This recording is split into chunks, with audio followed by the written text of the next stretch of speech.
高层介入调停，瓦格纳在巴赫穆特继续抱怨，这绝对不是什么好事儿。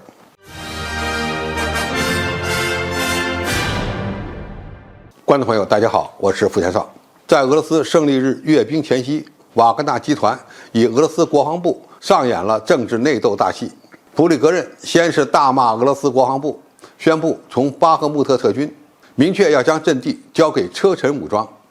后来又与俄罗斯国防部紧急达成了协议，继续在巴赫穆特作战。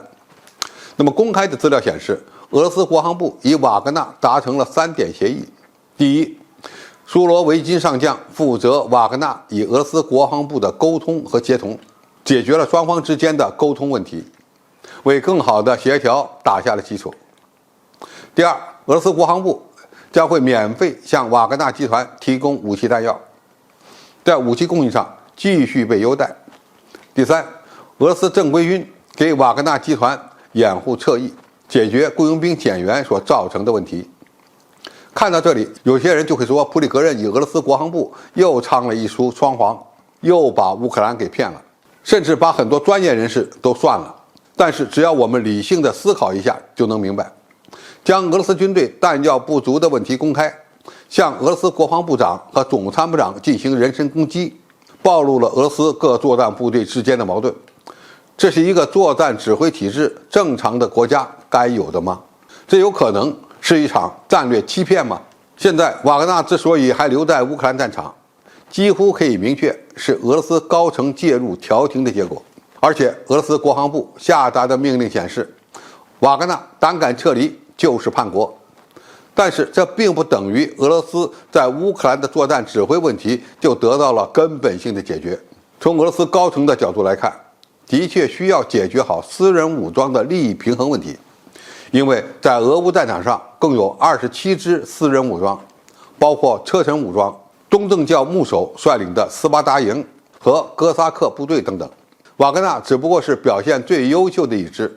也是最扎眼的和没有大局观的一支。瓦格纳一旦因为被亏待而撤出战场，那么对其他地方武装的负面冲击也将难以估量。那么瓦格纳继续留下来作战就是大好事吗？恐怕也不见得。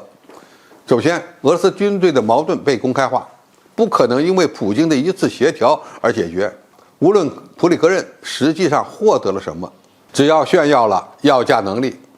会哭的孩子有奶吃，就算得到了俄军的进一步协助，此举都会严重羞辱俄罗斯国防部，而卡特罗夫也参与其中。雇佣兵与地方武装之间的合作加深，进一步做大，都会给俄军在乌克兰长期作战的协调带来负面影响，甚至有可能为今后的政治动乱埋下伏笔。其次，俄罗斯国防部的让步进一步打击了俄罗斯正规军的形象和积极性。当雇佣兵与国防军发生矛盾时，最后总是国防部让步，那么谁还把俄罗斯正规军放在眼里呢？而一直在战场上表现不佳又不被尊重的正规军，还有多大的积极性来应对乌克兰军队的大规模反攻呢？俄罗斯这么大一个国家，如果不依赖国防军来解决问题，有可能打赢吗？俄罗斯国防军从瓦格纳的撤离，充分证明了这一点。最后，巴赫穆特之战是否落幕都不再重要。从俄方的视角来看，由于巴赫穆特已进入消耗战的后期阶段，乌克兰要在此处展开反攻的几率应该极低。就算瓦格纳占领此地，对整个战局而言也没有太大的惊喜与鼓舞效果。总体而言，普里格任持续的谴责国防部与正规军无能，无疑是将本就尴尬的俄军架在火上烤。而普京逼着俄罗斯国防部让步，反而助推了其嚣张气焰。俄罗斯在重用雇佣兵还是正规军的问题上，再一次做出了妥协，但是并没有解决二者的矛盾。这从大局观上来讲，并不利于未来的作战。特别是瓦格纳赞赏苏罗维金，明显是在指责暗贬苏罗维金的2位上司，身为俄罗斯现任国防部长的绍伊古以及现任特别军事行动总指挥的格拉西莫夫。所以现在有些人认为俄罗斯国防部及其下属的国防军无能，这样的言论